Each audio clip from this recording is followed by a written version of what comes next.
vai ser sobre cuidados paliativos em pacientes neurológicos pediátricos. Quem vai apresentar essa aula para a gente vai ser o Dr. André Luiz. O André foi residente de pediatria e da neuropediatria do Hospital de Clínicas da Universidade Federal do Paraná. Tem título de especialista em pediatria e neuropediatria pela Sociedade Brasileira de Pediatria. É mestre em saúde da criança e da adolescência pela Universidade Federal do Paraná. Atualmente é preceptor de enfermaria de pediátrica do Hospital de Clínicas, UFPR, e neuropediatra da Secretaria de Saúde do Estado. Então, boa noite, André. O André esqueceu de dizer que ele é um dos membros do nosso Comitê de Dor e Cuidados Paliativos da Sociedade Paranaense de Pediatria, entre outras muitas coisas que ele faz na Sociedade Paranaense também, né, André? É verdade. Boa noite, Luciane, boa noite a todos. Vou passar a palavra para você. Muito obrigado, tá? Os nossos microfones vão ficar fechados, mas no final a gente abre para as pessoas poderem fazer as perguntas ou podem ir mandando pelo chat também, tá bom? Obrigada a presença de todos. Então a palavra é tua, André. Tá, obrigado, Luciane. Obrigado mais uma vez ao Comitê de Dor e Cuidados Paliativos da Sociedade Paranaense de Pediatria. Eu faço parte do comitê, né? Sou membro também do Comitê de Neurologia da sociedade. Então é um prazer estar aqui com todos. Espero estar à altura dos outros palestrantes que foram convidados para esse ciclo de palestras. Então eu vou compartilhar a tela aqui para a gente poder começar.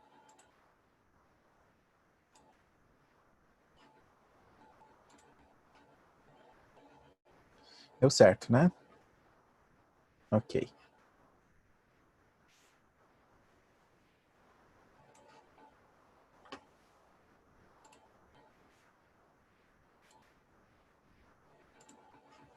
Então, hoje a nossa ideia é falar um pouco mais sobre cuidados paliativos no paciente neurológico. No desenvolver aqui do esquema do nosso ciclo de palestras, a gente acabou tendo que inverter um pouquinho, então nós vamos falar um pouquinho antes sobre o paciente neurológico e na próxima semana a doutora Silvia Barbosa vai nos falar sobre o paciente crônico, né, no qual os nossos pacientes neurológicos se encontram inseridos.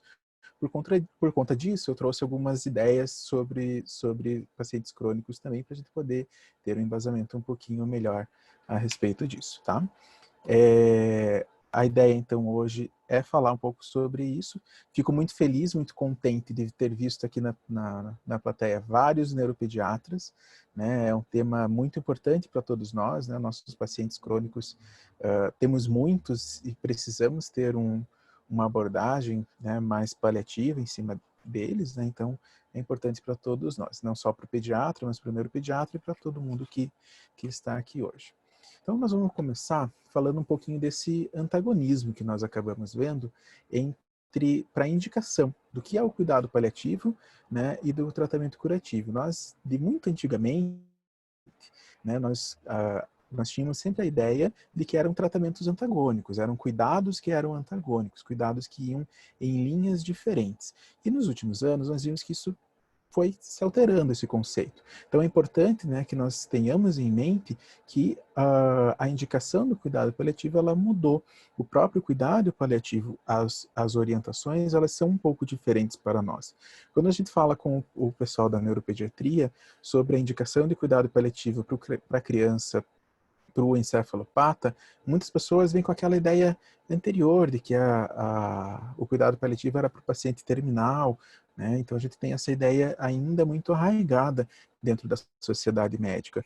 Então é algo que nós precisamos mudar e é algo que a gente está tentando fazer nesse momento. Então nós tínhamos aquela ideia do antagonismo, hoje nós temos uma ideia um pouco melhor, falando sobre o cuidado paliativo que vem em parceria com a terapia modificadora da doença. Esse aqui é um conceito que se aplica muito mais para outros tipos de doença que não as neurológicas, mas é importante nós pensarmos a respeito.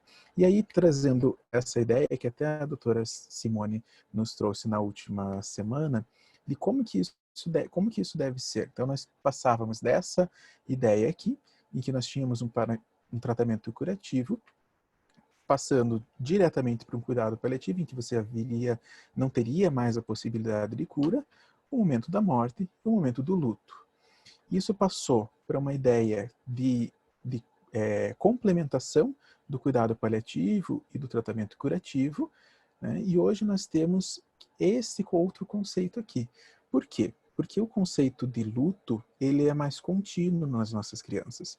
Por que que nós falamos isso? Porque é muito mais difícil para uma família que estava esperando, normalmente, numa gestação, uma criança saudável, uma criança que não, né, aquela situação do filho perfeito, quando de repente nasce uma criança com alguma doença genética, ou que nasce com, apresenta uma asfixia ao nascer, ou apresenta alguma outra malformação. Isso para a família acaba sendo um choque, e aí isso precisa ser trabalhado ao longo do tempo. Então nós vemos que, na verdade, tudo isso que a gente acabou separando didaticamente não funciona muito bem dessa maneira. As coisas têm que acontecer de uma maneira toda junta. E é por isso que é importante a gente ver bastante gente ligada ao tratamento das doenças crônicas aqui hoje, porque é algo importante da gente levar em consideração, é algo importante da gente trabalhar com as crianças e principalmente com as famílias, né? Para o neuropediatra é algo extremamente importante, a gente lida com o luto basicamente todos os dias, seja de uma maneira ou de outra. Quando no consultório nós acabamos fazendo um diagnóstico de uma paralisia cerebral, apesar daquela criança que já vem trazendo um atraso, isso sempre é um choque para aquela família. A família não estava esperando que isso acontecesse daquela maneira. Ou daquele diagnóstico de autismo que nós acabamos fazendo praticamente todos os dias, era uma criança que vinha com desenvolvimento normal, começou a apresentar algumas dificuldades, e aí a gente acaba tendo que dar esse diagnóstico, e existe todo um processo de enlutamento daquela família, e é algo que a gente precisa lidar e precisa trazer. Não necessariamente porque são crianças que merecem o cuidado paliativo, mas são crianças que precisam do nosso cuidado, são famílias que precisam desse cuidado mais humanizado e trabalhar melhor esse luto. Então, para a gente trazer aqui quais são as atuais indicações de cuidado paliativo, né, para a gente ver onde que nós nos encaixamos. Então, são basicamente agora mais ou menos 4 indicações. A primeira é quando o tratamento curativo é possível, mas pode falhar. Então, são aquelas crianças especialmente oncológicas, né, que ou estão aguardando um transplante de órgão, ou têm alguma doença mais grave, mas que o tratamento ele é possível, mas pode não acontecer. Para manter a qualidade de vida de um tratamento de longo prazo, de uma condição potencialmente progressiva crônica. Então, nós temos, por exemplo, as crianças com distrofia muscular de Duchenne. Então, é uma criança que tem uma doença progressiva crônica que vai acabar levando ela ao óbito, ou uma fibrose cística, ou imunodeficiências graves, e aí a gente consegue incluir, inclusive, o HIV. Então, são crianças que vão paulatinamente piorando, e elas também têm essa indicação. Ou o foco no cuidado é paliativo, para condições progressivas, sem uma opção curativa. Ou seja, aquela criança que possui uma doença que não tem cura, que você não vai esperar uma cura e que ela acaba sendo um tratamento prolongado e debilitante e ameaçador da vida.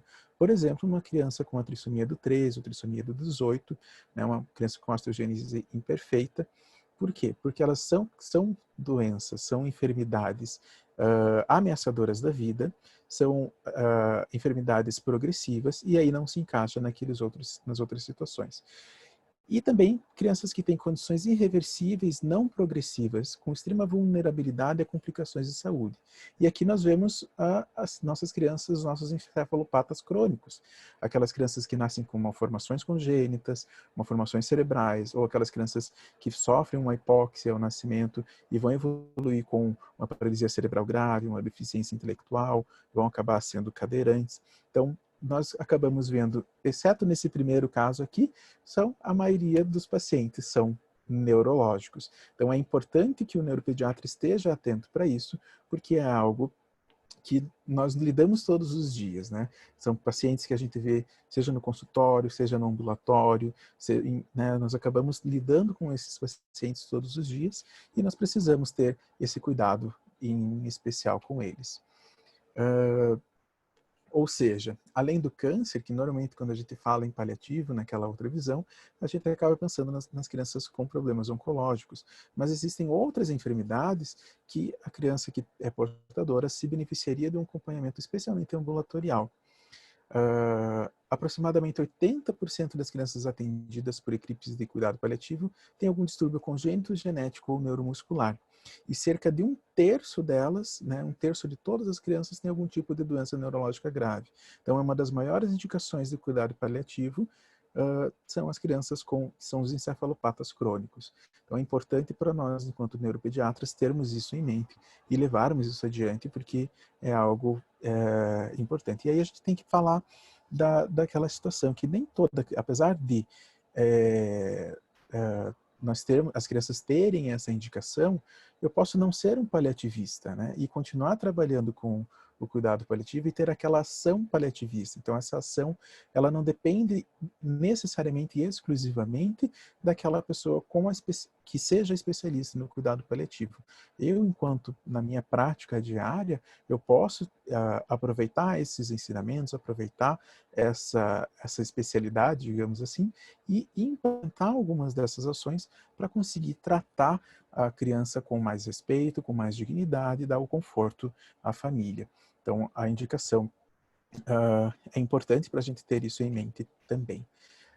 Um outro dado importante, né, a cada 50 mil crianças em um ano, 8 crianças vão morrer por doenças ameaçadoras da vida e outras, sendo delas 3 com doença oncológica e 5 com outros tipos de doença.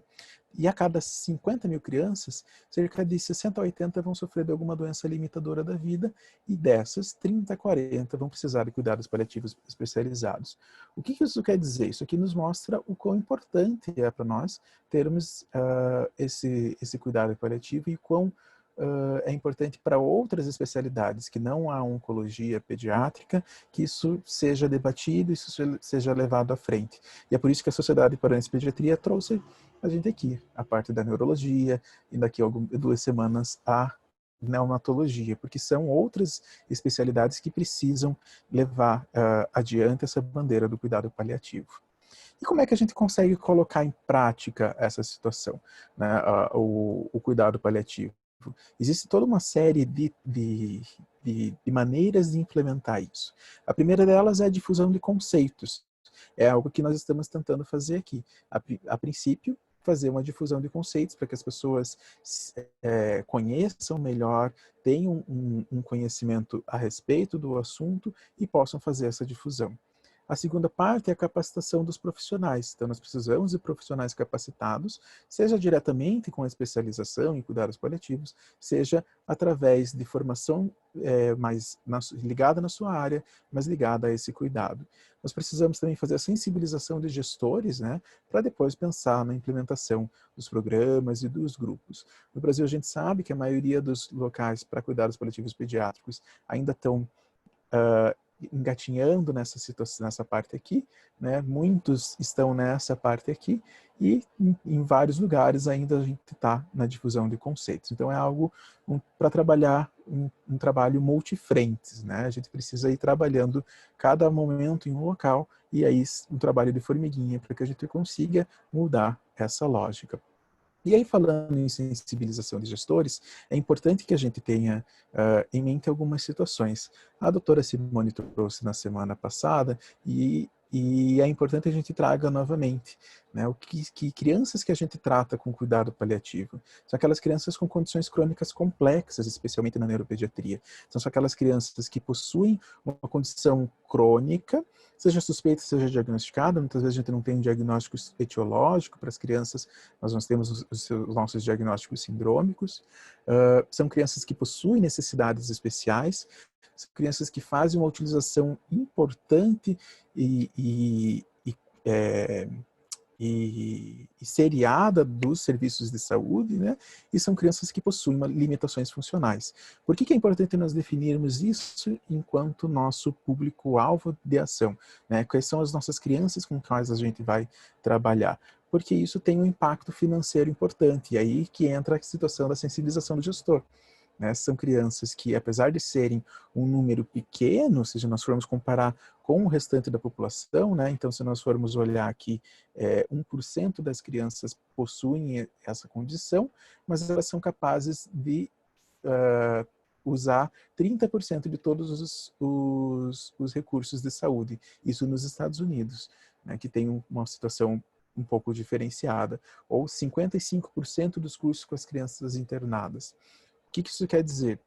Isso quer dizer que, apesar de elas serem crianças, uma quantidade pequena, são crianças que têm um custo muito alto. E aí, quando a gente fala em gestores, se a gente trabalha com custos, a gente pode trabalhar, fazer uma sensibilização muito melhor.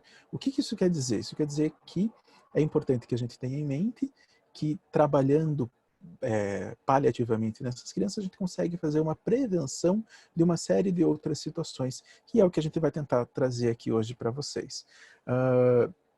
Então, essa é uma situação importante, né? Quais são os objetivos nesse cuidado? A gente vai tentar diminuir a gravidade desses eventos agudos, tentar diminuir as exacerbações, né, as exacerbações agudas das doenças crônicas, tentar diminuir a dor e o sofrimento e diminuir a sobrecarga familiar, para que a gente consiga fazer um desenvolvimento funcional e da cognição dessas crianças, porque são crianças que precisam desenvolver funcionalmente, né? Nós vamos aumentar o tempo fora do hospital e o tempo em tratamento domiciliar.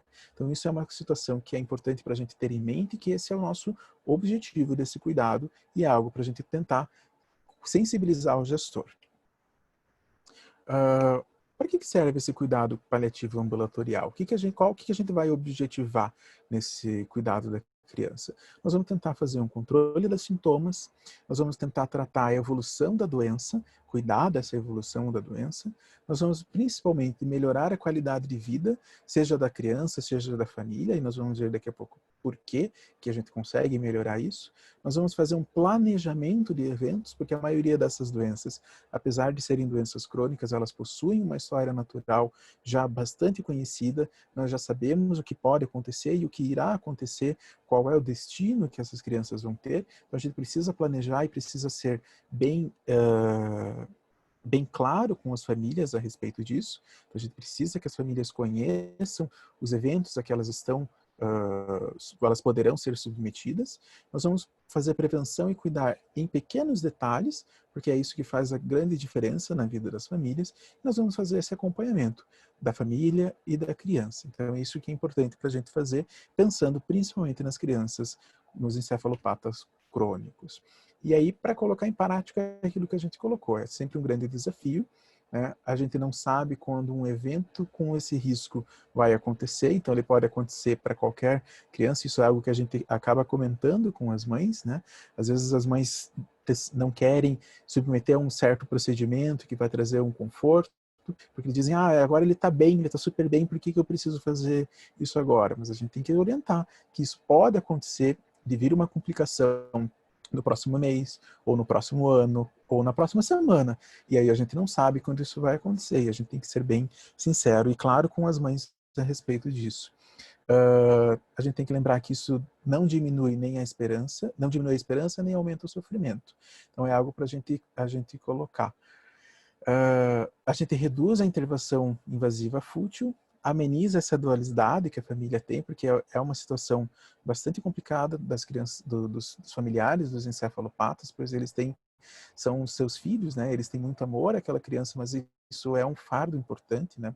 Não diria um fardo, mas é uma situação que traz um impacto importante na vida deles, então existe sempre uma dualidade, uma ambiguidade, uma ambivalência que a gente precisa levar sempre em consideração, né? E é importantíssimo, né? O neuropediatra, ele sempre trabalha com a equipe multidisciplinar, a gente não consegue trabalhar sem eles, e isso deveria ser com toda a especialidade médica, mas nós, em especial, nós não temos condições de trabalhar sem uma equipe multidisciplinar em companhia, atuando com a gente. Então, agora nós vamos falar um pouco sobre as condições que nós podemos encontrar com os encefalopatas crônicos e as possíveis intervenções, para que a gente possa exemplificar, né, do que nós estamos falando quando a gente fala que os encefalopatas merecem cuidado paliativo. O que significa isso, né? Então, nós vamos começar a ver algumas situações. Um lembrete importante é que os encefalopatas costumam utilizar uma polifarmácia. Então, eles costumam usar muita medicação, né? E são medicações psicotrópicas em geral, com vários efeitos colaterais e com várias interações. Então, se a gente vai lidar com um neuropata, um encefalopata, nós precisamos levar isso em conta toda vez que a gente vai prescrever qualquer tipo de medicação, porque são medicações que muitas vezes podem nos parecer muito tranquilas na hora da prescrição, mas que têm interações que podem ser mais complexas. Por exemplo, um exemplo muito mais clássico, por exemplo, é a criança que tem uma crise, que tem epilepsia e usa a carbamazepina, e a gente sabe que a carbamazepina ela vai diminuir o nível sérico da maioria dos antibióticos, porque ela é um indutor enzimático forte. Então a gente tem que ter essa ideia das medicações, porque como eles usam muitas, a gente precisa ter essa noção. E um outro lembrete importante quando a gente vai tratar com encefalopata é que nós precisamos traçar, antes de mais nada, um objetivo de cuidado. Então, nós precisamos ter em mente o que nós queremos no tratamento daquela criança. Que tipo de conforto a gente precisa dar, que tipo de situação a gente vai orientar e o que tipo de situação que aquela família espera. Então, a gente precisa cuidar com essa situação e lidar isso para a família. Então a gente precisa calcular sempre o que vai valer mais, o que vai ser mais importante. O impacto desses sintomas que a gente vai trazer ou o impacto do tratamento. Porque muitas vezes são crianças que têm, por exemplo, uma epilepsia refratária e que vai acabar tendo escapes de crises, podem ter crises diárias, e aí eu posso diminuir e zerar essas crises, mas elas podem ficar altamente sedadas, e aí não conseguir aproveitar a funcionalidade que é dada nas terapias. Então a gente tem que fazer e medir esse impacto. Será que eu quero? O que eu quero fazer com aquela criança? Qual é o nosso objetivo? Puxa vida, a mãe está bem tranquila, 25 convulsões ao dia, agora ela está tendo só 5. Será que eu preciso de tirar essas outras 5 convulsões ou a mãe está contente com aquilo? Então a gente tem esse olhar e aí conversar muito bem com a família para ver o que eles esperam, porque muitas vezes eles esperam coisas da criança ou daquele tratamento que não é o que a gente espera também. Então a gente precisa ter esse diálogo mais aberto. É muito importante isso. Às vezes, para alguns pais, eles não conseguem trazer isso para a gente precisa organizar isso melhor. Então, nós vamos passar agora para alguns sintomas importantes, tá? Um dos principais sintomas que muitas vezes a gente acaba deixando de lado é a dor, né? O encefalopata sente dor também, é algo muito importante para eles. Esse é um estudo de 2017 e ele traz que um paciente com uma deficiência grave, uma deficiência neurológica grave, especialmente a paralisia cerebral, de 1 a 2 vezes por semana, em 44% eles vão ter dor, ou seja, 44% dos encefalopatas graves restrito à cadeira de rodas vai ter dor, um episódio de dor, de 1 a 2 vezes por semana. Ah, que tipo de dor? Pode ser uma dor por contratura, pode ser uma dor por constipação, pode ser qualquer tipo de dor. Quase todos os dias, 21%, né? 1/5 das crianças dos neuropatas podem ter qualquer tipo de dor, pelo menos uma vez ao dia. E aí, qual o principal comportamento que vai caracterizar essa dor? O primeiro são as faces de dor, é claro, né? Como todas as outras crianças, eles vão fazer face de dor. O segundo deles é a hipertonia. Quando a gente fala de uma criança que é espástica, que possui uma espasticidade, quando ela sente dor, ela vai ficar toda dura. E aí, às vezes, faz uma hipertonia ou faz uma distonia. Então, a gente tem que identificar esses movimentos. Movimentos que muitas vezes podem ser confundidos pelos pais ou até mesmo pelos pediatras, pelos profissionais que estão atuando com crises convulsivas. Imagina uma criança que vai ficar toda dura, normalmente por reação a algum estímulo, e ela vai ficar toda dura, muitas vezes a gente acaba confundindo com uma crise convulsiva. E aí, na verdade, às vezes pode ser só uma dor ou algum desconforto. E aí a gente consegue colocar aqui, ó, 44% das crianças com deficiência grave contra 12% das crianças saudáveis apresentam algum tipo de episódio de dor por semana. Então, a dor é um sintoma muito prevalente nessas crianças. Ele acontece com muita frequência e muitas vezes a gente acaba deixando de lado, porque é uma criança que não fala, então a gente acaba não valorizando esse sintoma. Então, a gente precisa fazer um controle da dor. Existem ferramentas e escalas para mensuração da dor. Não vale a pena a gente entrar aqui, nem tenho tempo para explicá-las melhor, mas é algo para a gente ter em mente que a gente precisa ver e levantar essa hipótese de que aquele movimento, aquela espasticidade, aquela hipertonia seja causada por algum desconforto, alguma dor. E aí é importante não só tratar a dor, mas buscar essas causas do desconforto, né? Então, se a criança tem todos os dias uma dor, faz uma face de dor, uma hipertonia, logo após a refeição, puxa vida, será que ela não tem refluxo? Será que eu não estou dando uma dieta mais concentrada? Ou eu estou fazendo uma dieta com um volume muito grande, né? A gente tem que levar isso em consideração. Então, a gente vai tentar, primeiramente, um tratamento não farmacológico, principalmente a profilaxia, que nós vamos tentar uma posição que seja mais adequada. Lembrar que essas crianças normalmente possuem um desvio de coluna importante. Eu vou tentar evitar contraturas e para isso a gente precisa, em especial, da fisioterapia, né, da reabilitação. Nós vamos tentar melhorar esse relaxamento muscular, pode ser com medicação, por exemplo, e evitar a constipação, que nós vamos falar mais para frente. E existe uma série de outras medidas que pode tomar, né, seja acupuntura, massoterapia, trabalhar junto com uma equipe multiprofissional, para que a gente possa levar esse tratamento não farmacológico, que é muito efetivo nas crianças. E aí nós vamos tentar um tratamento farmacológico. Muitas vezes a gente não consegue usar a medicação por conta das interações, por conta de hipersensibilidade, mas são medicações que a gente pode tentar. Em especial, as medicações adjuvantes. Por quê?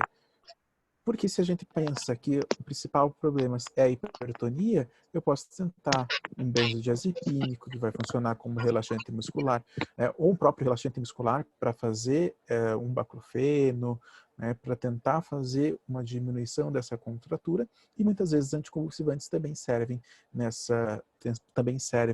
para essa finalidade. Então é importante a gente lembrar que os neuropatas sentem dor, e sentem dor em especial por conta da hipertonia.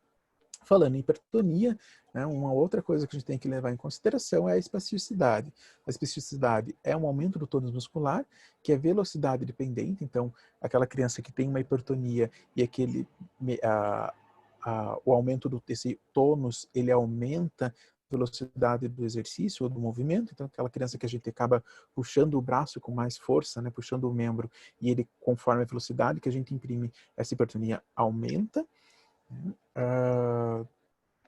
São causadas, né, por uma lesão do neurônio motor superior, e ela é causada por um prejuízo da função motora, e ela vai levar a deformidades em longo prazo, né? Então é importante a gente lembrar que a espasticidade ela causa bastante deformidade, né? Seja de extremidades, então aquela criança que vai ter contraturas e não vai mais conseguir depois de um tempo dobrar mais o pezinho, ou esticar a mãozinha, ou deformidades de tronco, né? A escoliose é algo realmente importante que faz uma limitação bem grande ventilatória e pode levar principalmente à dor. É uma das principais causas de dor nessas crianças.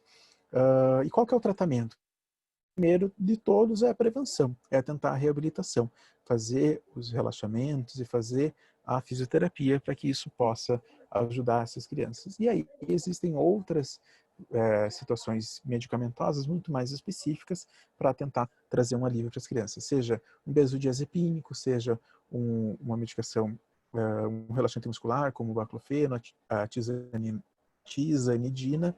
Eu posso usar uma toxina botulínica, né, para fazer um relaxamento muscular e aí tentar trabalhar também na reabilitação. Enfim, existe uma série de medicações que a gente pode fazer além da reabilitação para diminuir essa espasticidade. Além da espasticidade, outro sintoma importante que a gente precisa, que traz um desconforto bem grande para a família, né, e riscos, é a cialorreia.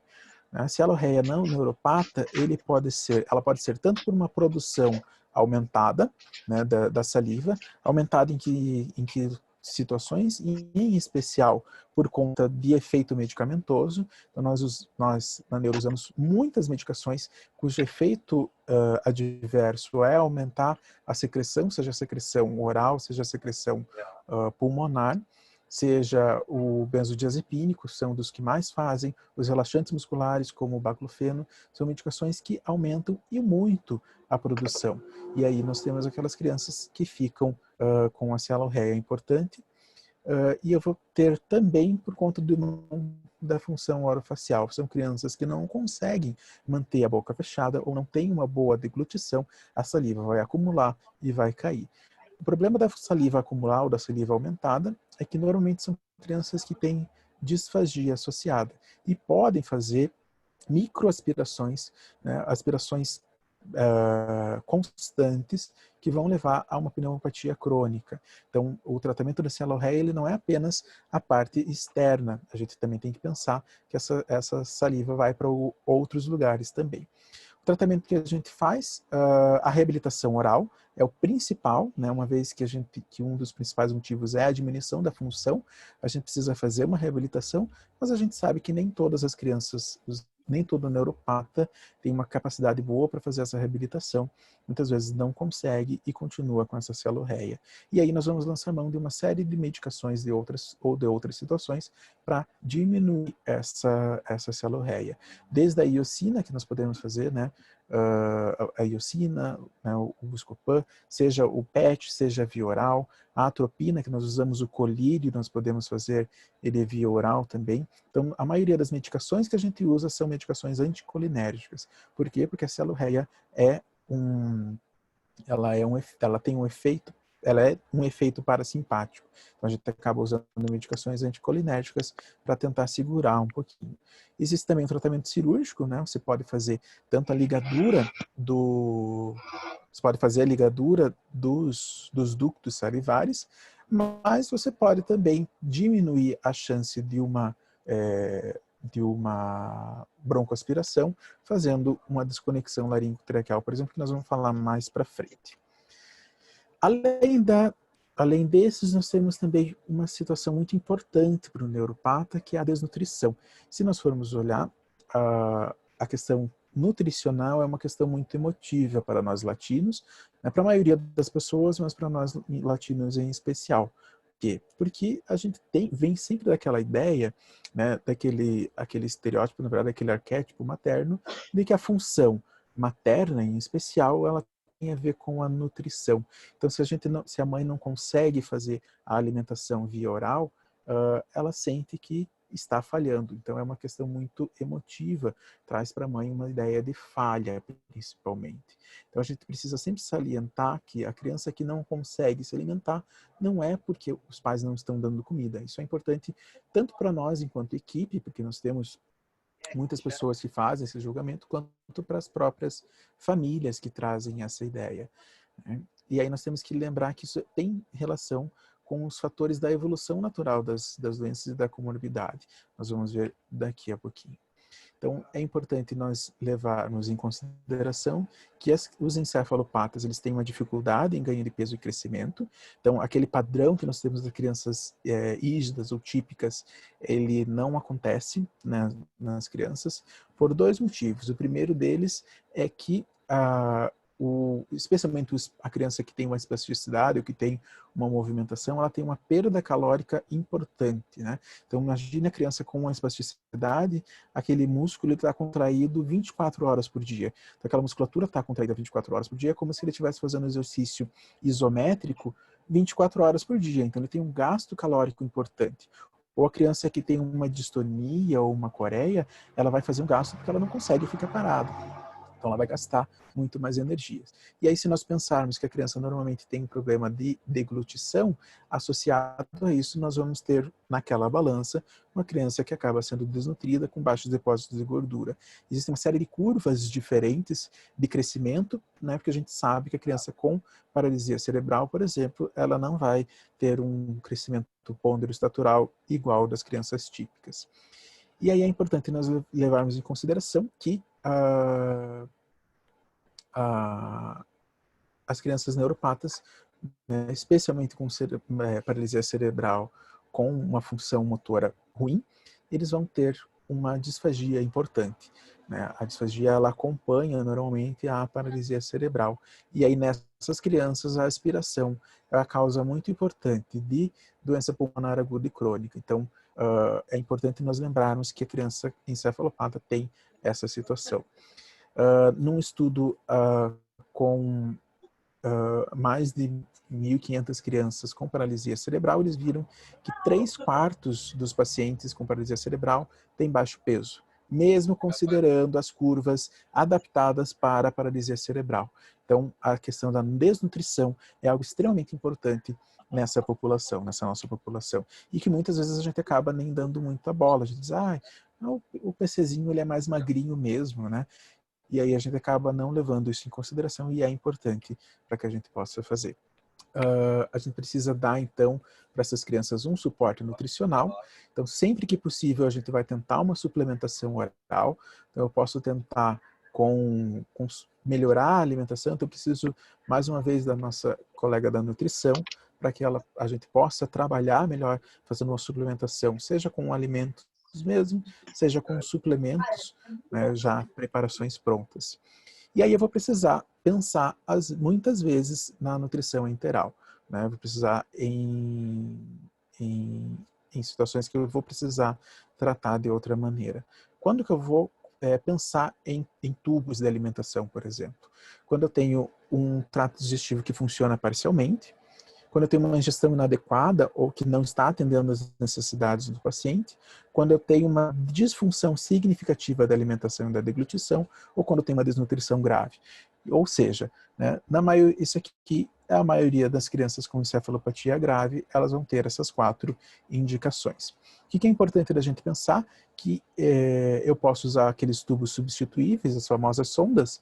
Eu vou usar uma sonda nasointeral ou uma sonda nasogástrica, mas se eu indico a colocação de uma sonda, eu vou ter que pensar no tempo que ela vai ficar. Porque se é uma sonda que fica mais de 6 semanas, a criança já tem uma indicação de colocar um tubo definitivo.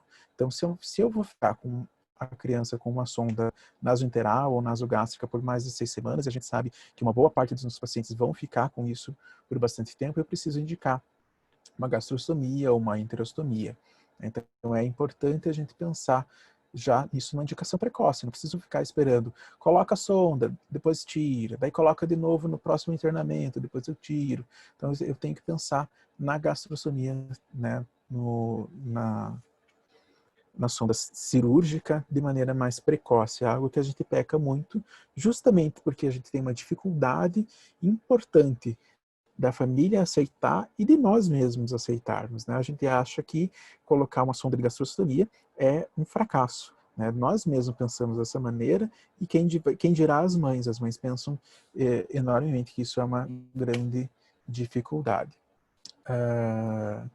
Então, é algo que a gente precisa pensar, que a indicação de gastrostomia ou de nutrição enteral, ela é importante e ela está associada a uma melhora do estado nutricional e uma melhor percepção de bem-estar.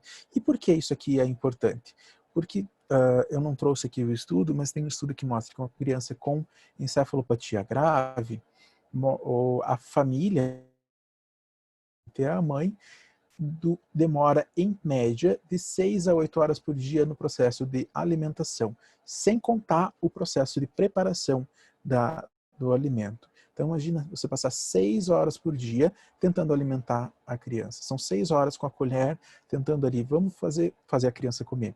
Imagina 6 horas por dia, isso é uma situação muito importante, né? Então, quando a gente acaba colocando a estomia, a gastrostomia principalmente, isso melhora muito a qualidade de vida da família em si, porque a mãe não precisa mais ficar tentando e se esforçando, e aí se afoga, e aí faz uma broncoaspiração de uma maneira um pouco mais automática, facilita muito para todos os cuidadores, inclusive para a criança, que vai melhorar o estado nutricional.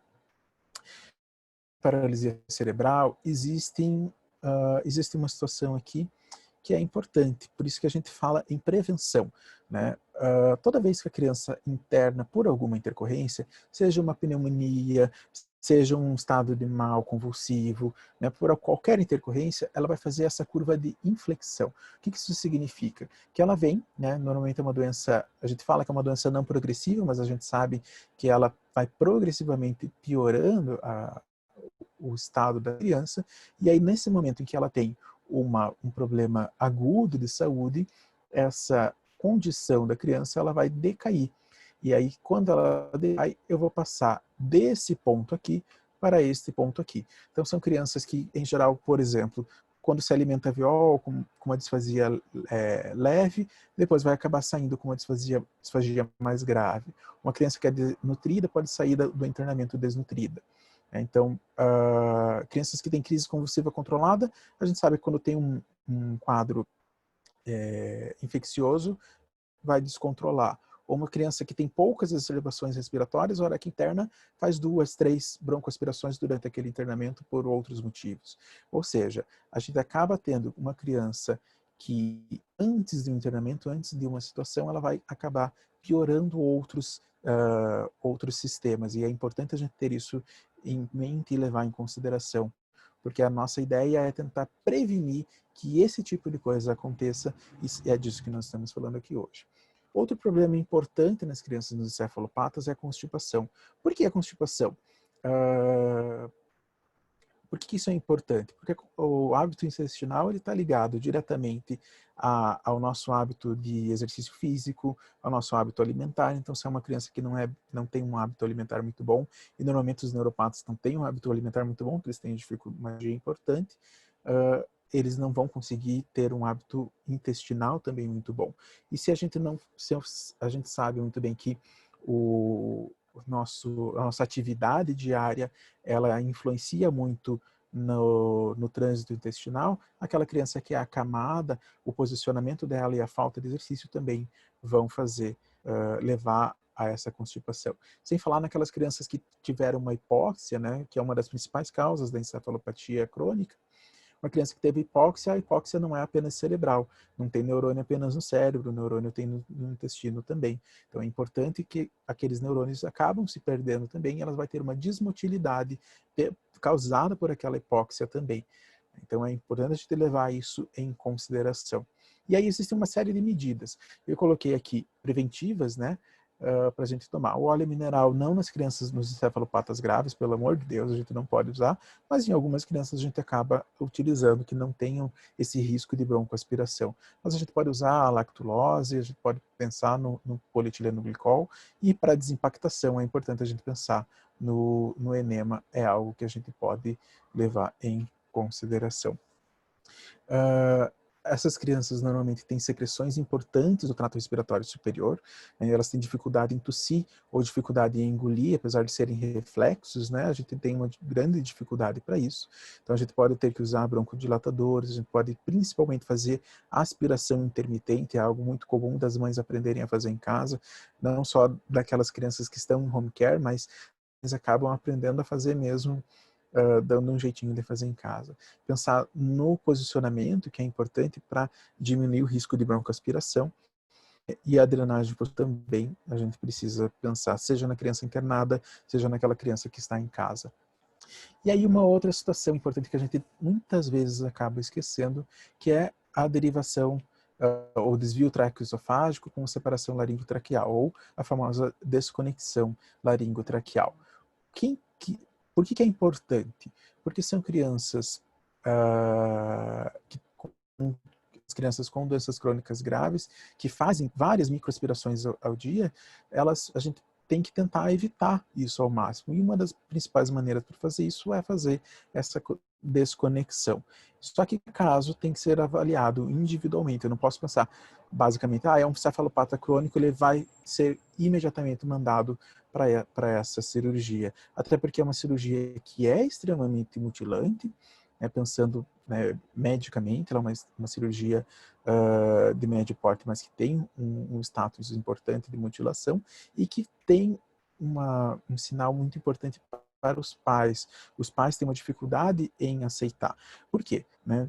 Explicando melhor para quem não está habituado, você faz uma secção da traqueia logo abaixo da laringe. Então você secciona a traqueia, fecha a traqueia vai ficar com fundo cego e vai vir com uma traqueostomia. Então a criança vai respirar pela traqueostomia. E aí ali quando fecha a traqueia, você não tem mais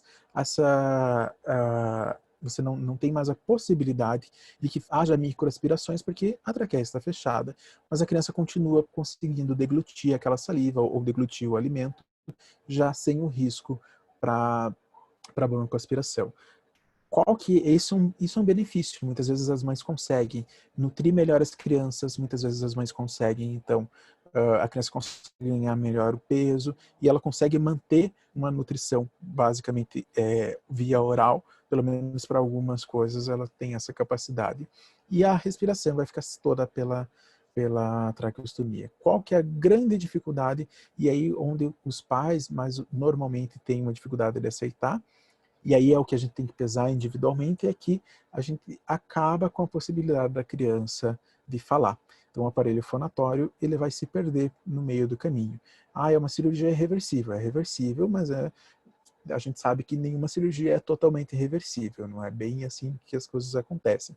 Então a gente precisa tomar um certo cuidado, né? Apesar da gente gostar de uma indicação mais precoce, essa indicação tem que ser individualizada para aquela criança que realmente não vai ter uma chance muito boa de se comunicar através da fala, ou que aquela fala não seja algo tão importante para a família, que muitas vezes para a família, aquele resmungar que a criança tem, para a mãe é muito importante. Então, eu lembro de uma criança que a mãe, que quando eu estava na residência, era uma menina já grande, ela tinha 13 ou 14 anos, e a mãe, ela estava procurando bastante o pronto atendimento e procurando a neuro, porque ela achava que a criança não estava bem. A criança estava muito sonolenta, a gente tinha aumentado a dose da medicação por conta de crise convulsiva, e ela estava muito sonolenta. A gente acabou vendo que ela acabou realmente fazendo uma intoxicação por superdosagem, diminuiu essa dose, algumas semanas depois a mãe voltou completamente feliz, porque ela tinha voltado a ficar acordada e, como dizia a mãe, ela voltou a falar comigo. O falar dela era né, para chamar quando a mãe chegava perto, ou quando tinha para interagir um pouco mais. Não tinha uma função propriamente específica, mas tinha uma função de comunicação, e para a mãe aquilo era extremamente importante. Então era algo que para aquela paciente, por exemplo, fazer uma indicação desse desvio não ia funcionar muito bem. A gente tem uma experiência grande aqui no nosso serviço, né, de várias crianças que fizeram essa derivação, ficaram muito bem. E por que isso é importante? Obviamente os estudos que existem, eles não têm um grau tão grande de nível de evidência, porque você não consegue fazer isso de maneira cega, né? Mas os estudos mostram uma diminuição muito importante, né, da aspiração de secreção, de 165 vezes ao dia para 30 vezes ao dia, né? Puxa vida, não zerou, mas diminuiu bastante. E com isso aqui é a aspiração da secreção, então a secreção que a mãe vai lá com a sondinha na traqueostomia para aspirar, não quer dizer de broncoaspiração. E o número de internações devido à pneumonia diminuiu, né, de 5 vezes ao ano, na média das crianças dessa coorte aqui, para 0,2 vezes ao ano, ou seja, né, quase nada. Então é importante a gente ter esse tratamento em mente. A ventilação mecânica também deve ser pensada de maneira individualizada. Quando que eu vou indicar um BiPAP, quando eu vou indicar um CPAP, né, quando eu vou retirar ou não indicar a ventilação mecânica naquela crise aguda ou naquela situação mais aguda. A gente tem que lembrar que isso existe uma autonomia da equipe médica, mas antes da gente pensar nessa autonomia, a gente precisa que a família esteja ciente, por isso é importante aquele plano de cuidado bem traçado. Muitas vezes a gente precisa, se a gente quer fazer algum tipo de restrição, nós não vamos entubar. Tudo bem, mas então a gente precisa conversar com a família, explicar isso para eles, né? A família tem que estar ciente disso, não dá para a gente deixar para tomar essa decisão quando a criança chega no pronto atendimento, e aí a equipe que está lá vai tomar uma decisão como essa. Isso normalmente acarreta uma série de consequências, em especial do relacionamento médico-paciente. Uma outra situação que a gente tem que levar em conta é que essas crianças também têm problemas como ansiedade e depressão. Então, crianças com doenças crônicas têm um maior risco de quadros depressivos, mesmo os encefalopatas. Então, aquela criança que pode ter uma paralisia cerebral grave, mas que não tenha tanto comprometimento cognitivo, uma deficiência leve, por exemplo, ela normalmente vai cursar com algum tipo de situação como ansiedade ou depressão. Isso é muito comum. A ansiedade ela cursa com o diagnóstico e com a evolução da doença, então muitas vezes isso vem não apenas para a criança, mas também para a sua família, os seus pais podem cursar com ansiedade também, e a gente vai tentar fazer primeiramente medidas ambientais de mudança de estilo de vida, então aquela criança tentar trazer algumas outras situações, algumas outras atividades, né? Mas muitas vezes a gente precisa pensar em medicações antidepressivas para elas, isso é muito comum de usar, né? E aí a gente precisa pensar, aquela criança que está muito irritada, será que essa irritação é só um sintoma físico ou ela não está ansiosa ou principalmente deprimida? Então a gente precisa lembrar que criança também tem ansiedade e depressão, e criança com doença crônica, mesmo que seja uma encefalopatia, também vai ter ansiedade e depressão. Uma outra situação para a gente trabalhar com essas famílias é a resiliência. A gente precisa, essas crianças, essa família tem um maior risco de estressores depressivos. Eu preciso reconhecer e reforçar essa resiliência, então eu preciso identificar, né, isso. Então, para quem não está habituado, a resiliência é aquela capacidade, é uma, me fugiu a palavra agora, mas é uma característica física de um material voltar ao seu estado original após passar por algum estresse, né? Então, essa é aquela situação da família conseguir voltar para o seu habitual depois de passar por alguma situação. A gente precisa, para isso, do suporte da equipe multidisciplinar, a gente precisa do apoio psicológico, então é importante que a gente trabalhe muito bem com a família e aí com a equipe multiprofissional, um paro espiritual, e a gente precisa lembrar que essas crianças têm irmãos.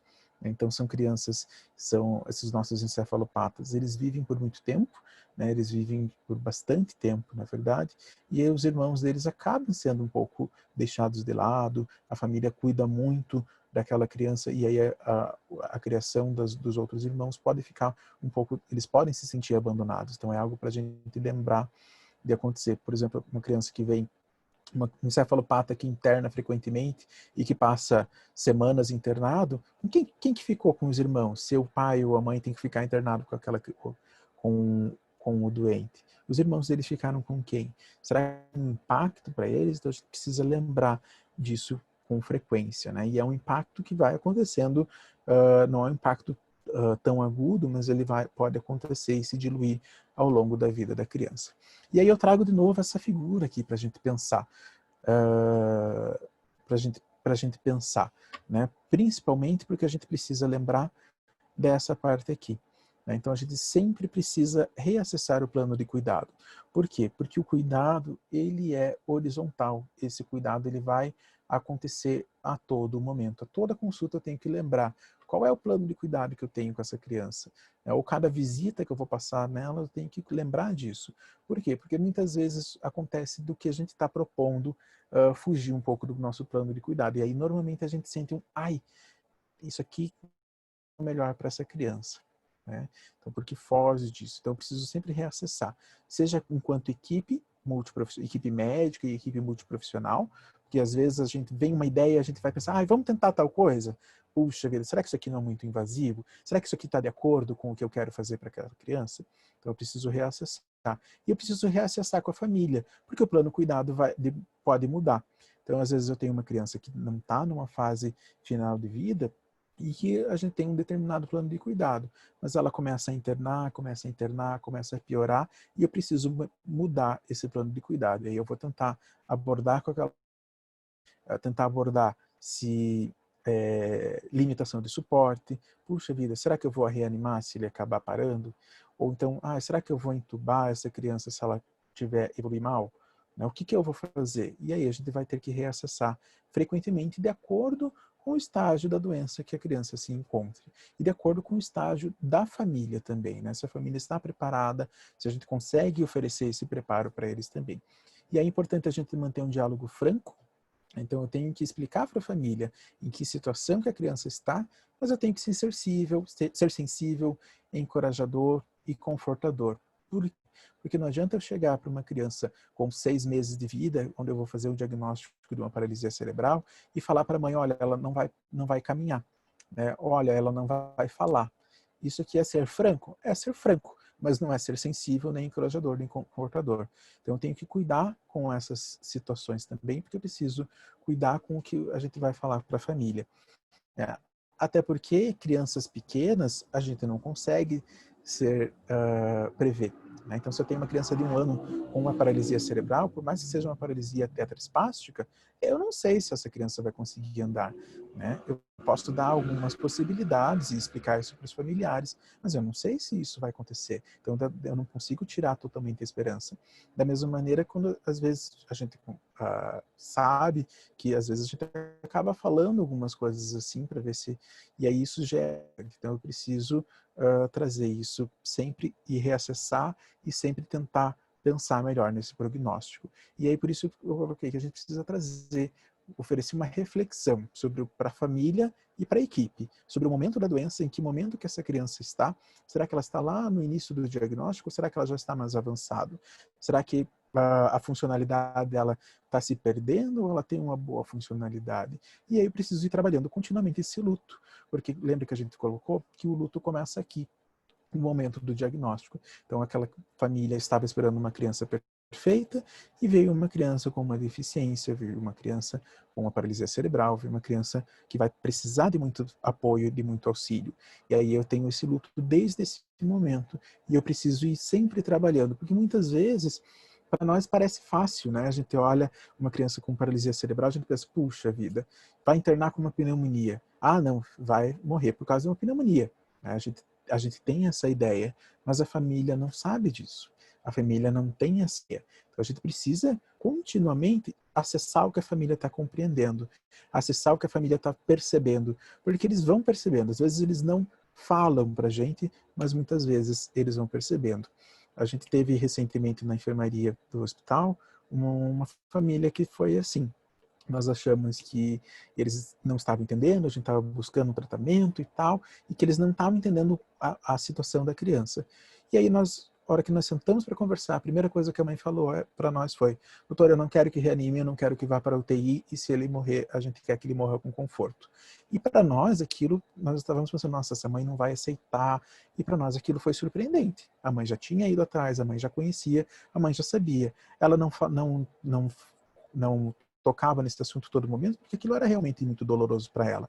E ela ainda tinha a esperança de um tratamento curativo ou de um tratamento que fosse melhorar a qualidade de vida. Então a gente tinha essa ambiguidade e essa ambivalência que a gente precisa sempre acessar, porque nós temos sempre essa ambivalência nas crianças, nos familiares dos nossos neuropatas.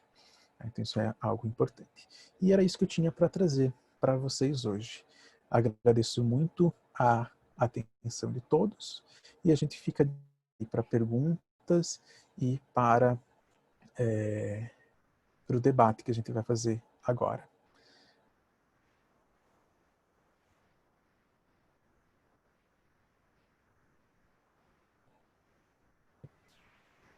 Obrigada, André. Foi excelente, viu? Foi muito boa. Tá me ouvindo? Tô sim. Uhum. Ah, então tá bom. Bom, gente, a gente vai abrir para perguntas. Ellen, você consegue liberar os microfones?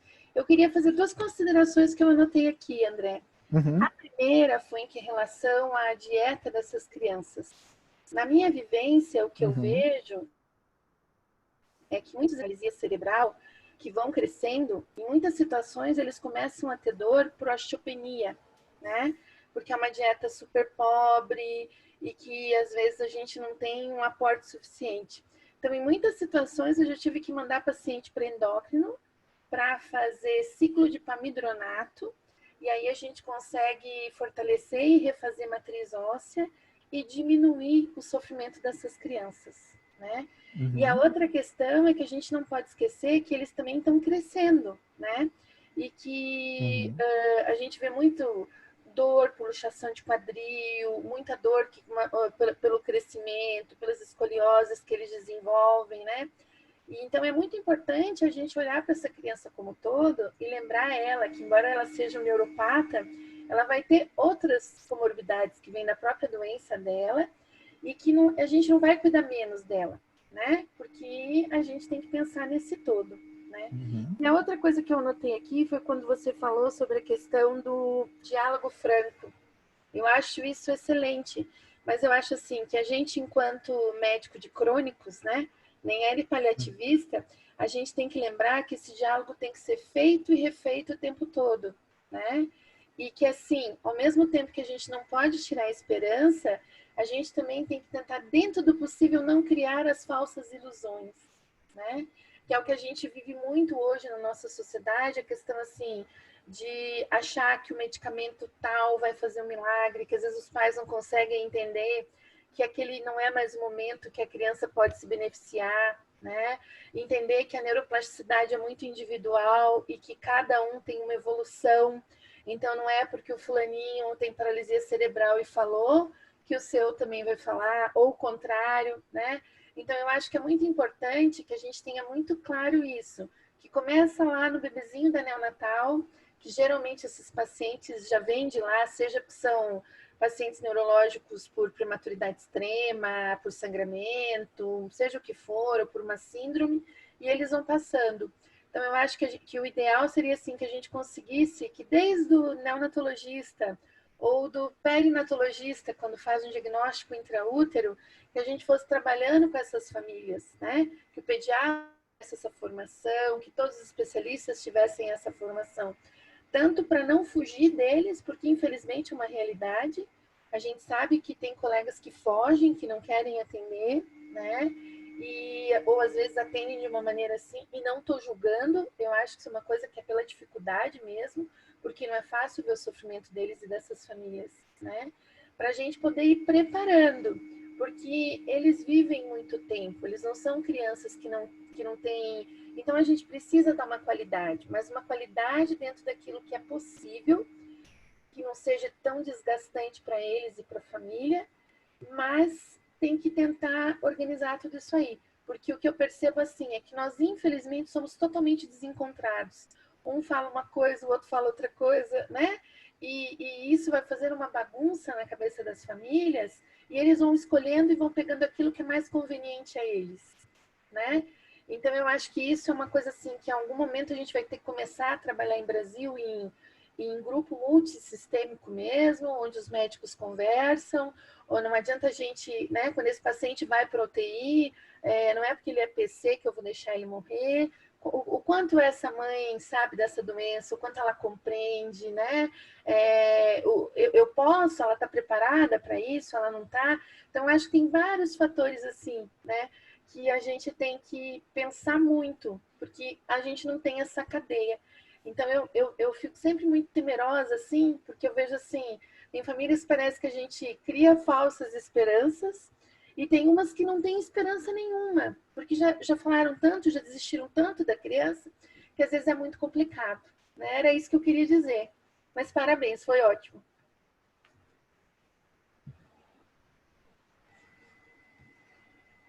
Ellen, você abre os microfones, por favor? Será que ela não está mais me ouvindo? Bom, eu vou lendo as perguntas aqui, tá? A Ana Simão colocou assim: ao indicar gasto para uma criança encefalopata, eu não estou prolongando o tempo de vida sem dar qualidade de vida? Entendo que dou qualidade de vida para a família, mas e para a criança?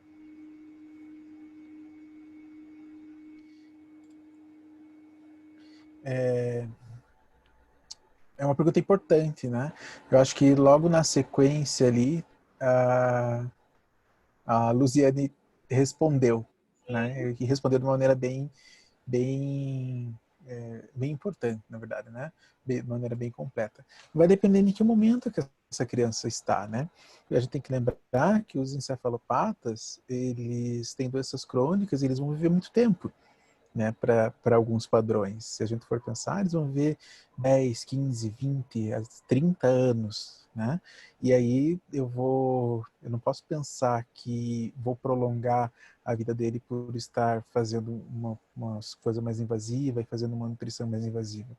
Eu não vou pensar realmente em indicar uma gastrostomia para aquela criança que tem uma intercorrência aguda, que está internada num momento em que eu vejo que ele já está em fase final de vida. Mas para aquela criança de uma maneira mais precoce, que eu começo a identificar que ele está entrando em desnutrição, eu preciso pensar em indicar a gastrostomia. E isso é uma coisa que a gente acaba pecando muito, porque a gente às vezes fala que os pais, né, têm dificuldade, em especial as mães têm dificuldade em aceitar deixar de alimentar. Nós também temos essa dificuldade, né? A gente acha que gastrostomia é algo invasivo, né?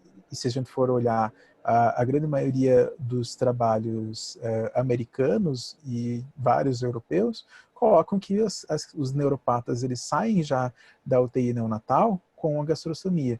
Eles fazem de uma maneira muito mais precoce. Isso, e que é algo que a gente não faz, que a gente vai fazer isso depois, e aí vai deixando, e acaba não fazendo, e indicando só quando às vezes é um pouco tarde, né? Quando aquela criança já perdeu uma funcionalidade importante, aquela criança, porque a desnutrição faz perda de funcionalidade. Então, uma criança que não é bem nutrida, ela vai ter uma grande dificuldade na reabilitação. Né? Então, e ela vai ter maiores, a criança malnutrida, o encefalopata malnutrido, ele vai ter maiores chances de intercorrências, ele vai internar muito mais vezes por pneumopatias de repetição. Então, é importante a gente pensar que a nutrição é algo para a gente pensar de maneira precoce. E a gente falha muito nisso, seja na gastrostomia, seja aquela situação que eu coloquei para a gente sobre a desconexão laringotraqueal. Muitas vezes a gente espera 5, 6 internamentos num ano para indicar o procedimento. Será que a gente precisava fazer isso ou será que depois do primeiro ou do segundo episódio a gente já não podia aproveitar isso e dizer, olha mãe, talvez seja melhor a gente pensar, né? E isso são coisas para a gente ir decidindo, para a gente ir trabalhando também. A gente às vezes não quer ser tão invasivo, mas a invasão em alguns momentos pode ser importante, né? Pode trazer um benefício. Então, é algo para a gente pensar mesmo.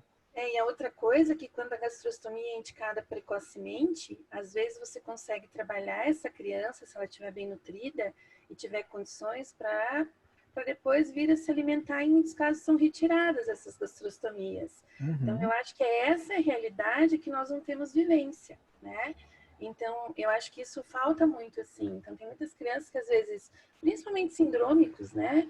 Ou aqueles que têm um atraso, mas que têm um potencial, eles conseguem depois reverter a gastrostomia. Mas eu acho que o que o André falou é perfeito. A gente vai esperando e o tempo vai passando.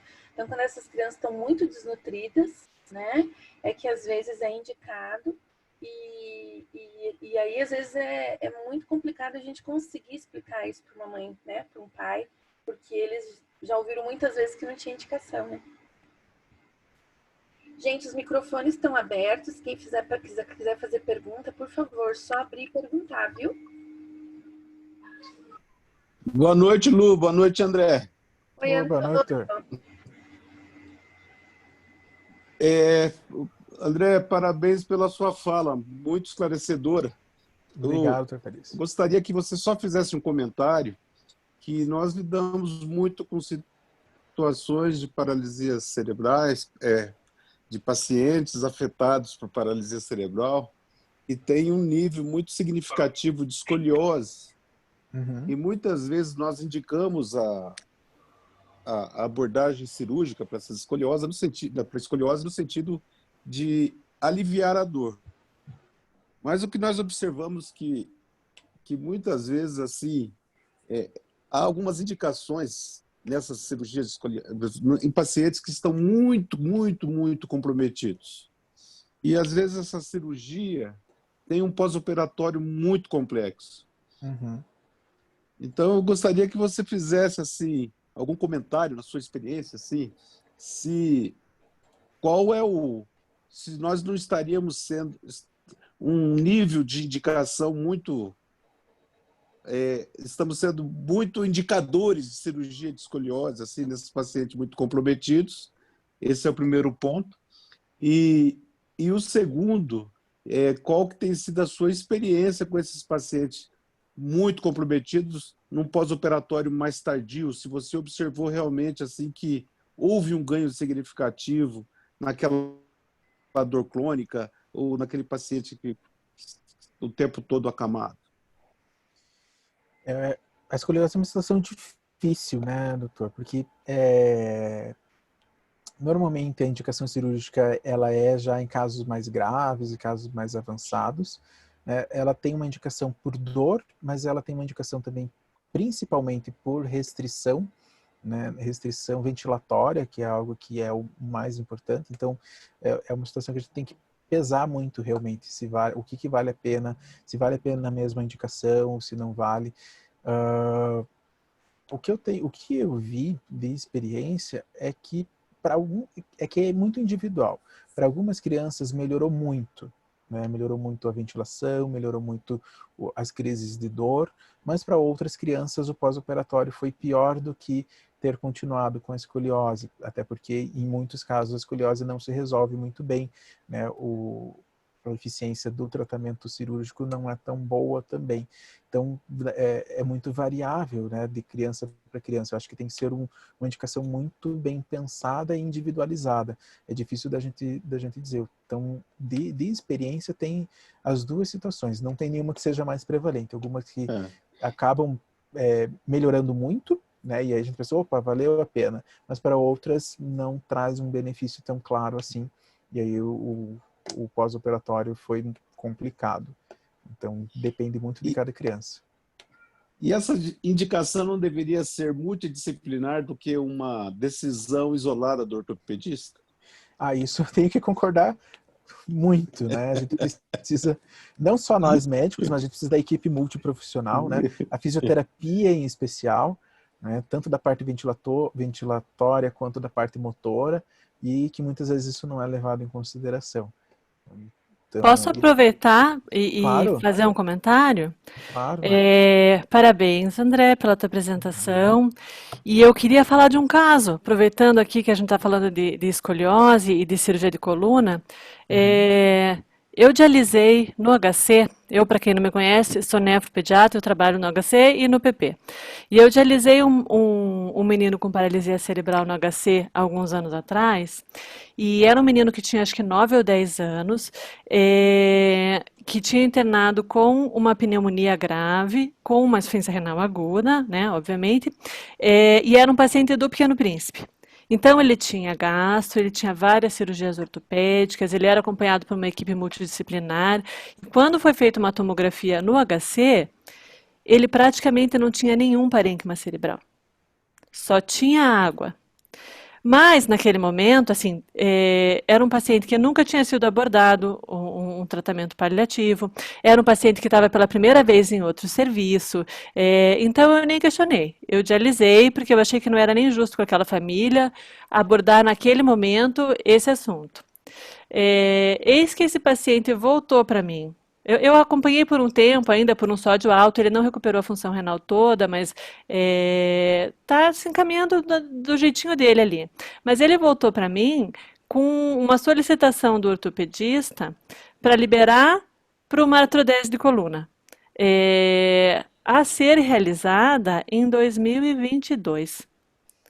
Porque pela ordem das cirurgias, só seria nesse momento. E aí eu conversei com a mãe, quando eu falei para a mãe que eu achava que não teria talvez a indicação, o alívio da mãe foi imenso, porque ela não queria, foi a primeira vez que alguém falou para essa mãe que a gente tinha que começar a pensar que em alguns momentos talvez a gente tivesse decisões um pouco mais difíceis para tomar, que a gente poderia talvez manejar a dor de outra maneira, que inclusive eu não saberia, porque né, ainda não sei fazer isso, mas o alívio dessa mãe foi enorme. Então eu acho que são decisões tão difíceis, né? Porque se você pensar que você vai dialisar uma criança que não tem nenhum parênquima cerebral, eu fico numa dúvida, e a gente tem essa dúvida milhares de vezes na nefro, porque quem sou eu para decidir quem eu tenho que em quem eu vou investir, em quem eu não vou. Mas sobra para a nefro, muitas vezes, uma decisão no momento para uma família que nunca ninguém falou sobre isso, né? Então, enfim, eu achei, não sei se fiz bem, mas eu falei para a mãe não fazer a cirurgia da coluna. Mas acho que essa é uma dúvida que a gente tem que ter mesmo, né? Posso comentar Todas as alguma coisa, vezes. gente? Sim, claro. Pode falar.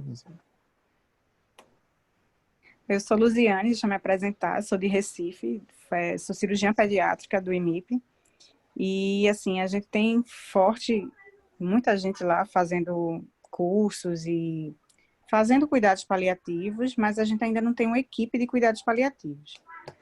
E, assim, a gente está pegando isso bem precoce, desde a ANEL, né? Então, todo mundo lá trabalhando como formiguinha, tentando fazer cuidados, ser uma atitude paliativista, né? E, assim, quando a gente fala, né, em cuidados paliativos, o que eu estava falando é desde o diagnóstico. Então, se eu tenho... A gente tem trabalhado muito, então, paciente com meningomielocele e uma bexiga neurogênica, ele vai viver em cuidados paliativos para melhorar a qualidade de vida. Então, a gente já começa cateterismo, a gente já insere aquela paciente num contexto paliativista e que a gente vai tentar sempre manter a qualidade de vida, mas pode chegar uma hora que isso não vai ser, que vai para nefro, vai fazer diálise, que vai precisar de um transplante, e fora todo o problema que está associado, né? De ortopédico e neurocirurgia. Enfim, então isso tem mudado muito a cabeça de muita gente e principalmente das famílias, porque vai chegar uma hora em que essa mãe, ela mesma vai dizer, não, eu não quero isso não, que isso aqui vai aumentar o sofrimento da minha filha ou do meu filho, enfim. E já insere, né, nessa conversa de tomada de decisão, que eu acho bem importante. Ô, André, Oi.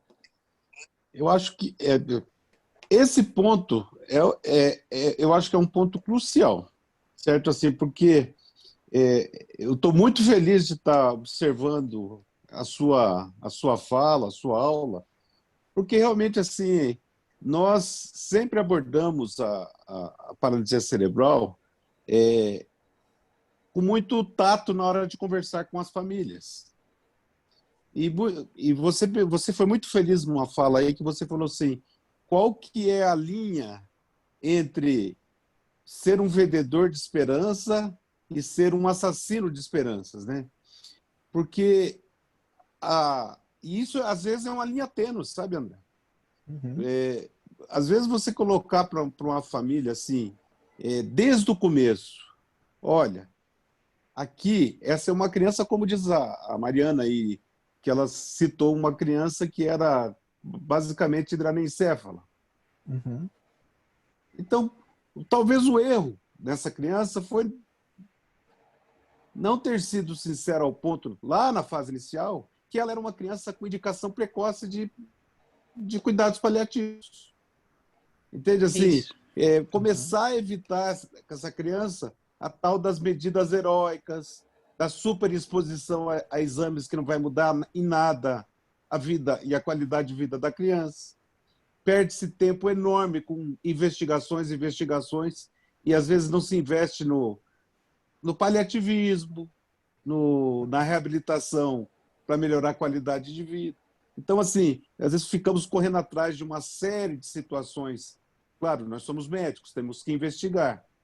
Mas, assim, nós estamos falando de uma criança, às vezes, que basicamente ela tem uma encefalopatia hipóxia-isquêmica grave, ou ela nasceu com uma malformação importante, uma hidroanencefalia, e até onde vai a nossa fome de investigação e até onde vai o nosso lado humanitário de acolher a família e encaminhar para fazer o tratamento adequado para aliviar a dor. Então, eu acho que esse é o ponto. Então, eu tenho que te parabenizar por fato de você ter abordado isso com tanta pertinência. Obrigado, doutor. Eu acho que isso, né, tanto que a Mariana, o doutor falou, a Luziane, passam por aquilo que a gente tinha conversado antes sobre o plano de cuidado, né, sobre determinar plano com toda a equipe e com a família também. A gente precisa determinar o que aquela criança precisa, em qual momento da doença ela está e o que ela vai precisar naquele momento. Porque talvez, Mariana, essa criança, algum tempo atrás, pudesse realmente ter uma boa indicação de fazer a diálise, né? Hoje talvez ela não tenha. É porque esse plano ele vai mudando conforme o tempo vai passando e as coisas vão se alterando. Então a gente precisa ter essa visão e reacessar cada vez, porque é isso que vai nos trazer esse norte, esse caminho de como lidar com a criança, né? O que a gente vai indicar, o que a gente vai retirar, o que a gente vai precisar fazer, né? Então é isso que é importante da gente levar. E aí tudo isso que vocês colocaram aqui vai em direção disso, né? Eu acho que o que você fala, André, é verdade, e a gente precisa, essa linha de cuidado dar segurança para a gente, né? Então, a gente saber que a gente não está brincando de Deus e dizendo esse eu vou salvar, esse eu não vou, esse aqui merece, esse aqui não merece, né? Porque o cuidado paliativo, ele é uma coisa muito mais abrangente, né? Eu acho que essas crianças precisam disso desde o começo, né? Justamente para você não chegar numa encruzilhada e ter um discurso de uma equipe que acompanhou um tempão que falava uma coisa e daqui a pouco chega um outro médico de fora que fala com um discurso completamente diferente, né? E aí é por isso que a gente precisa ter, é uma dificuldade que a gente tem no nosso sistema de saúde, seja o sistema público, seja o sistema privado, a gente não se comunica entre nós, né? Então o paciente ele vai num neuro, daí ele vai num nefro, daí ele vai no outro neuro, aí depois ele vai na cirurgia pediátrica, não gostei dessa, daí ele vai na outra, né? Mesmo isso no privado e no SUS acontece também, né? Então eu acompanho pacientes que acompanham com a gente na neuro do HC, ou acompanham comigo no estado, ou vão no Pequeno Príncipe, e aí cada um coloca uma medicação nova, cada um indica uma coisa nova, e aí aquela família vai só acrescentando, acrescentando, acrescentando, e falta alguém que vai horizontalizar e vai fazer esse cuidado mais integral. Então a gente precisa dessa figura, né? Às vezes o paciente que está em home care, né? Foi a nossa grande discussão da semana passada, às vezes ele tem um cuidado melhor com o médico do home care, ele faz essa horizontalização. Mas na maioria dos casos, seja no público, seja no privado, isso não acontece, né? Por quê? Porque daí, eu digo, não, o pediatra faz esse cuidado. Mas o pediatra, ele não vai ir contra o que o especialista colocou, né? Ele não vai mudar uma conduta que o especialista colocou. É muito difícil disso acontecer. E se fizer, a gente fica bravo enquanto especialista também, né? Então a gente tem que tomar esse cuidado, porque as crianças, as famílias, elas não têm essa linha, esse norte, essa figura central, né? Essa equipe que vai fazer. Quem dera a gente pudesse, né, tratar essas crianças crônicas como uma equipe, e aí fazer reunião, e aí discutir enquanto equipe, o neuro, a nefro, a cirurgiã, a gente conseguir, não, agora a gente vai sentar e vai discutir o fulaninho e vai decidir o que vai ser feito para ele. Mas infelizmente o nosso sistema não faz, não dá essa possibilidade, né? Nem o público, nem o privado. A gente não consegue dessa maneira, e aí cada um fica falando de uma maneira diferente. Fica falando uma coisa diferente, daí as famílias ficam perdidas, o cuidado fica perdido, a gente indica uma coisa, desindica, e aí as coisas vão se perdendo ao longo do caminho. Aí deixa eu só aproveitar mais uma coisinha, André. Claro, assim, eu já estou daquele tempo, assim, muitos anos de neuropediatria e já muitos anos trabalhando na parte de gestão. E, assim, eu sou muito focada dentro dessa questão assim, desses tratamentos em relação aos protocolos. Dentro de um universo tão variado assim, de intensidades e das características, dos comprometimentos dessas crianças, você entende ser possível você criar protocolos dentro de uma linha de cuidados paliativos? Desde que eles não sejam muito engessados, doutor, a gente talvez consiga realmente, porque esse cuidado tem que ser individualizado. Então, o protocolo ele tem que abrir um pouquinho para essa individualização. A gente pode conseguir pensar, né, e aí colocar no protocolo, pensar na indicação de determinada situação, ou pensar naquilo, né, mas a gente não consegue colocar que aquilo vai ser feito, até porque são crianças, é um público muito heterogêneo. Então, se a gente for pensar, não é só a paralisia cerebral, nós temos várias outras enfermidades que tem um curso diferente. Então, eu acho que o protocolo ajuda muito, né, para padronizar, ainda mais uma situação que agora está totalmente desregrada, que se a gente for olhar, ele pode ajudar muito, mas não pode ser um protocolo tão engessado, porque às vezes isso pode atrapalhar, né? Esses protocolos que existem, geralmente, eles são orientadores, né? Norteadores. Então, ele vai te dizer quais são as drogas que, eventualmente, você pode usar, quais são as terapias que você pode fazer. Mas, em paliativos, a gente não trabalha com nada, a gente trabalha com protocolo, né? A gente trabalha com os princípios do cuidados paliativos. Exatamente por isso. Porque é muito difícil você conseguir fazer alguma coisa que dê certo para todo mundo. Principalmente em paciente neurológico, né? Que aí é mais difícil ainda, né? E eu queria comentar que o André falou perfeitamente, né, que às vezes você ter vários profissionais especializados não é ter uma equipe multidisciplinar. Cada um, né, tá vendo o paciente uma vez, em um momento, ou vários momentos, mas sem compartilhar a informação.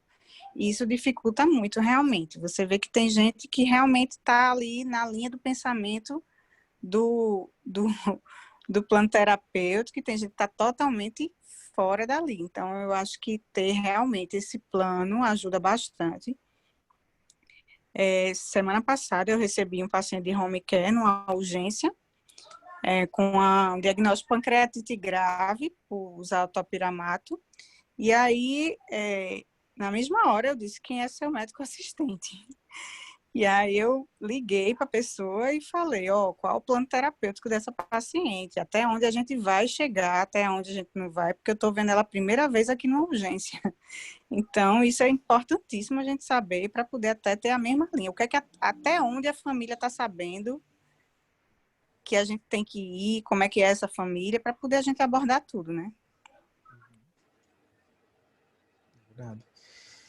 E algo que a gente tem tentado fazer aqui no hospital é deixar isso por escrito, né, com as famílias, para que ela consiga levar de uma maneira, porque a gente, mesmo voltando no próprio hospital, não consegue acessar o prontuário, tem uma dificuldade, então a gente tenta trazer isso dessa maneira. Eu acho que vou abrir aqui, Luciane, tinha uma pergunta aqui no chat, que a Vanessa fez, sobre quando indicar a desconexão, se ela pode ser indicada no mesmo momento da traqueostomia, ou se a gente costuma indicar primeiro uma e depois a outra. A indicação, assim, a indicação mesmo acaba sendo do pessoal da equipe da cirurgia, né, da equipe cirúrgica, eles que vão fazer essa definição. A gente normalmente acaba encaminhando, mas o ideal realmente é que seja feito um procedimento único, né? A Eugênio está aqui para não nos deixar mentir, mas os cirurgiões preferem fazer tudo de uma vez só, né, para não ter que ficar mexendo e remexendo numa estrutura.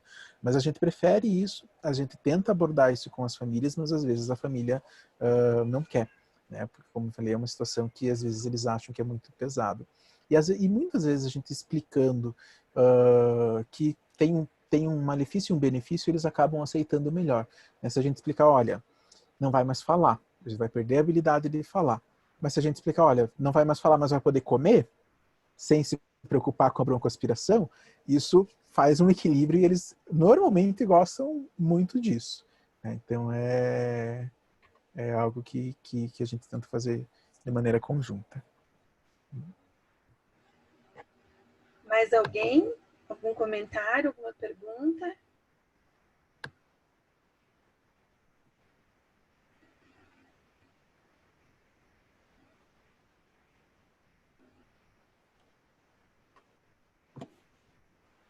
Deixa eu ver, acho que tem mais alguma coisa aqui. Só elogios, André, não é pergunta. Eu acho, assim, que uma coisa muito importante, isso que nós estamos fazendo hoje aqui, claro que para quem está aqui é porque tem um interesse, tem um outro olhar, mas infelizmente a gente ainda tem colegas, e eu acho que é bem o caso que a Mariana citou, que assim, a pessoa não pensa nisso, né? Me mandaram para operar, eu tenho que operar. E ele não vai ver os exames. E infelizmente muita gente ainda pensa assim, que cuidados paliativos é para fim de vida, né? Então, se o paciente não está em fim de vida, se ele não é oncológico, ele não tem indicação de cuidados paliativos. E hoje a gente sabe que a minoria dos pacientes paliativos no todo é oncológico, né? Então, são situações que a gente vai ter que, com educação, com exemplo, que foi o caso da Mariana, né?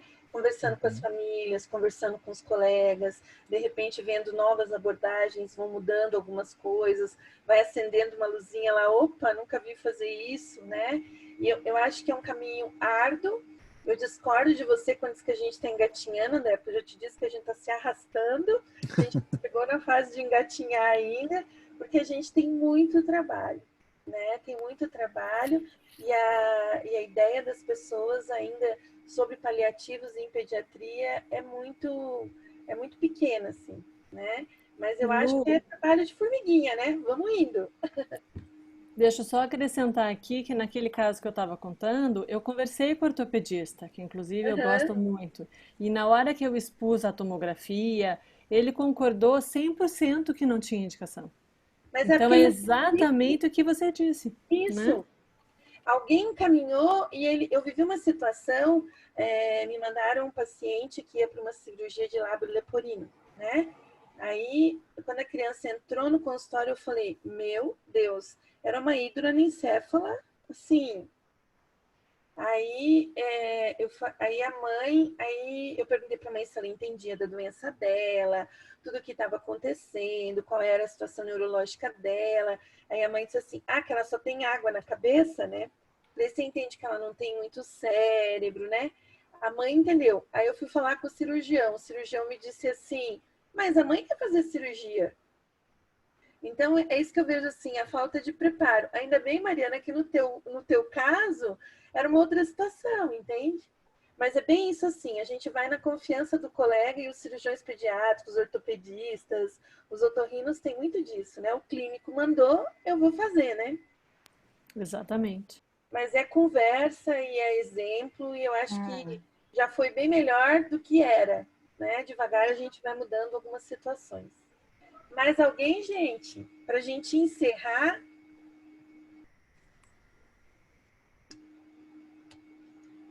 André, quer falar mais alguma coisa? Eu queria só agradecer mesmo pela oportunidade. Então, nós vamos encerrar.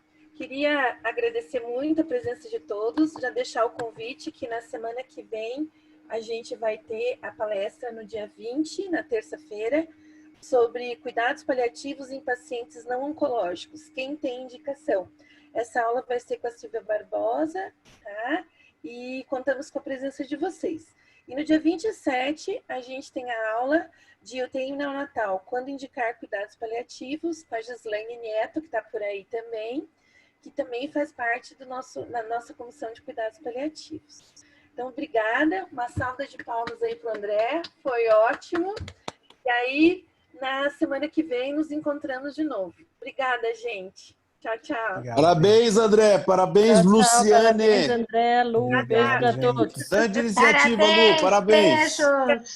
Tchau, tchau. Tchau.